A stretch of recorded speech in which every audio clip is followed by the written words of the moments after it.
आज के इस वीडियो में हम लोग लैम्डास के बारे में बात करेंगे, देखेंगे कि लैम्डा एक्सप्रेशन क्या होते हैं, उसके साथ साथ उसकी कुछ वेरिएशंस देखेंगे। तो शुरू करते हैं हमारा लेक्चर। तो लास्ट वीडियो में हमने फंक्शन टाइप के बारे में बात करी थी, देखा था कि फंक्शन टाइप क्या होता है। तो यहाँ पे आप देख सकते हैं ये जो है ये मैंने एक फंक्शन टाइप डिक्लेयर किया है, मतलब एक ऐसा फंक्शन जो दो इंट लेगा और उसका जो रिटर्न टाइप होगा वो भी इंट टाइप का होगा।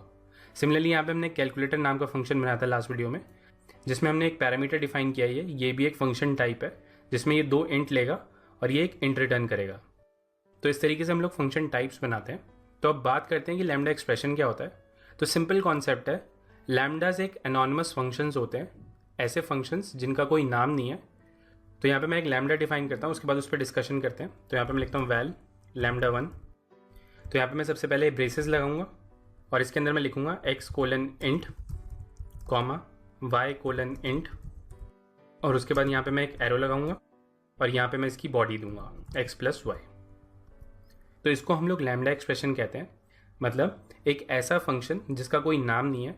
ये दो पैरामीटर इनपुट में लेगा x और y, और उसकी जो बॉडी है वो हम एरो के बाद देते हैं। बॉडी के अंदर हमने लिखा है x+y।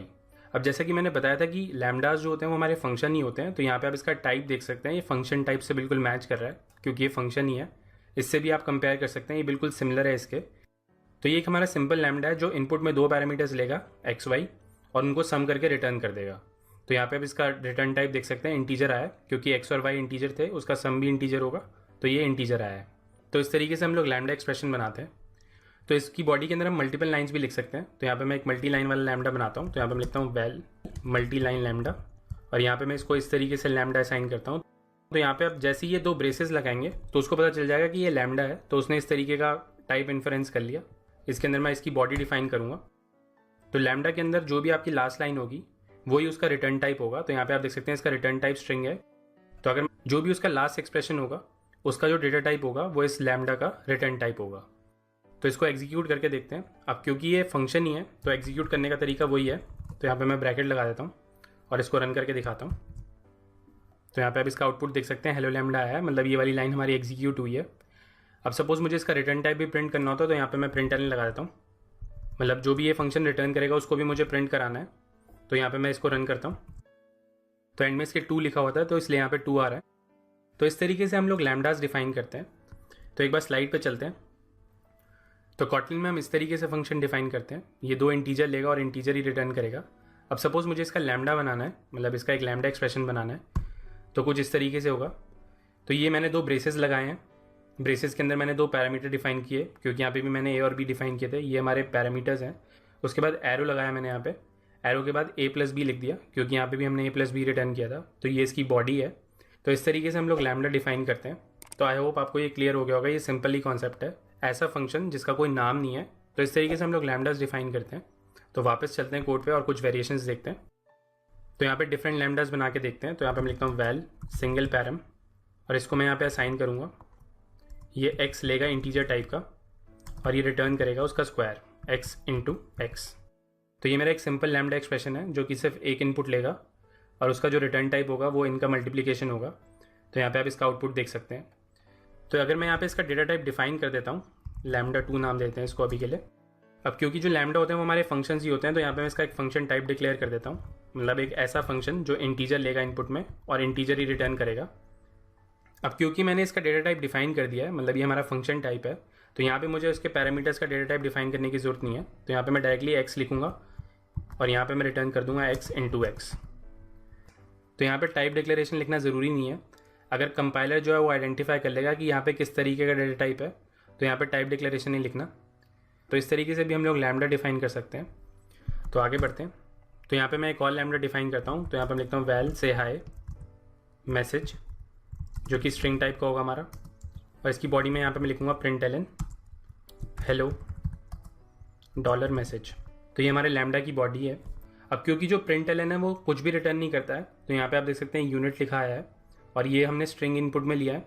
तो यहाँ पे मैं इसका डेटा टाइप एक्सप्लिसिटली भी डिफाइन कर सकता हूँ, जैसा हमने यहाँ पे ऊपर डिफाइन किया था। तो यहाँ पे इसको लिख के दिखाता हूँ, से हाई टू।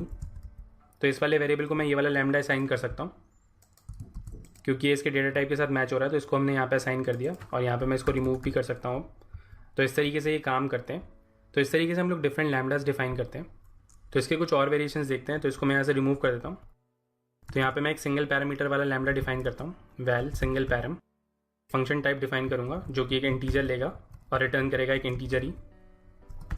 और इसको यहाँ पे मैं एक लैम्डा साइन करता हूँ x, और इसका रिटर्न होगा x प्लस एक्स। तो ये मेरा एक सिंपल लैम्डा है।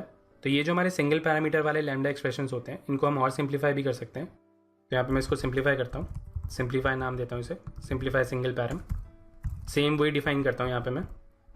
अब क्योंकि यहाँ पे मैंने एक सिंगल पैरामीटर ही डिफाइन किया है, तो कॉटलिन के अंदर हमारे पास एक वेरिएबल होता है इट नाम का, जो कि सिंगल पैरामीटर को ही पॉइंट करता है। तो इसके अंदर हम डायरेक्टली इसकी बॉडी लिख सकते हैं, इट प्लस इट। तो ये इसका सिंप्लीफिकेशन है। मतलब यहाँ पे मुझे एक्स वेरिएबल डिफाइन नहीं करना पड़ेगा, क्योंकि यहाँ पे मेरे पास एक डिफॉल्ट वेरिएबल है इट नाम का।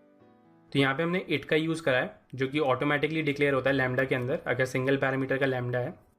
तो अगर मैं यहाँ पे बात करूँ तो ये वाला जो हमारा एक्सप्रेशन है और ये वाले जो हमारा एक्सप्रेशन है ये इक्वल ही है। तो यहाँ पे बस मैंने एक्स ही डिफाइन नहीं किया है, मतलब मुझे ये लिखने की ज़रूरत नहीं है। मतलब हम लोग डायरेक्टली इसकी बॉडी डिफाइन कर सकते हैं। तो अगर मैं इस पर होवर करता हूँ तो यहाँ पे आप देख सकते हैं automatically declare based on the expected type. तो जहाँ पे भी हम लोग सिंगल पैरामीटर वाले लैम्डा डिफाइन करेंगे, वहाँ पे हमें वेरिएबल को नाम देने की ज़रूरत नहीं है, मतलब इनपुट पैरामीटर को नाम देने की ज़रूरत नहीं है। यहाँ पे हमने एक्स अपने पैरामीटर को नाम दिया था, वो हमें यहाँ पे करने की ज़रूरत नहीं है। हम लोग डायरेक्टली इट का यूज़ करेंगे, मतलब अपनी बॉडी डिफाइन करेंगे डायरेक्टली। तो ये हमारा एक इंप्रूवमेंट है। तो अगर मैं इस पर राइट क्लिक करता हूँ और शो कॉन्टेक्स्ट सेक्शन पर क्लिक करता हूँ, तो यहाँ पे आप देख सकते हैं ये वाला जो ऑप्शन है वो मुझे खुद कह रहा है कि जो आपने एक्सप्लिसिटली पैरामीटर डिफाइन किया है एक्स नाम का, उसको आप रिप्लेस कर सकते हो इट के साथ। तो अगर मैं इसको रिप्लेस करता हूँ तो यहाँ पे आप देख सकते हैं दोनों सेम ही आया है मेरे पास। तो इस तरीके से हम लोग सिंगल पैरामीटर्स वाले लैम्डा डिफाइन करते हैं। तो इस कोड को मैं यहाँ से रिमूव कर देता हूँ और एक लास्ट कॉन्सेप्ट बताता हूँ। तो यहाँ पे आप देख सकते हैं मैंने कैलकुलेटर फंक्शन डिफाइन किया है, जिसमें 2 पैरामीटर हैं और ये हमारा फंक्शन टाइप है। तो यहाँ पे मैं इसको कॉल करता हूँ कैलकुलेटर, और यहाँ पे मैं डायरेक्टली 1,2 पास करता हूँ। तो यहाँ पे मैं फंक्शन भी पास कर सकता हूँ या लैम्डा भी पास कर सकता हूँ। तो यहाँ पे मैं एक लैम्डा पास कर देता हूँ। तो यहाँ पे लिखता हूँ a, b, और यहाँ पे मैं इसकी बॉडी डिफाइन करूँगा a प्लस बी। तो यहाँ पे हम इस तरीके से लैम्डा पास करते हैं। तो यहाँ पे आप देख सकते हैं एक लाइन आ रही है मेरे पास, तो इसमें मैं होवर करता हूँ। तो यहाँ पे आप देख सकते हैं ये मुझे कह रहा है कि lambda argument should be moved out of parenthesis. तो यहाँ पे मैं इसको क्लिक कर देता हूँ। तो इसने सिंप्लीफाई कर दिया हमारी कॉल को। मतलब तो जब भी हमारा लैम्डा पैरामीटर जो है वो आखिरी पैरामीटर होगा हमारा, तो हम लोग इस तरीके से भी लिख सकते हैं इसको। मतलब ये जो ओपी है हमारा वो आखिरी पैरामीटर है इस फंक्शन डेफिनेशन का।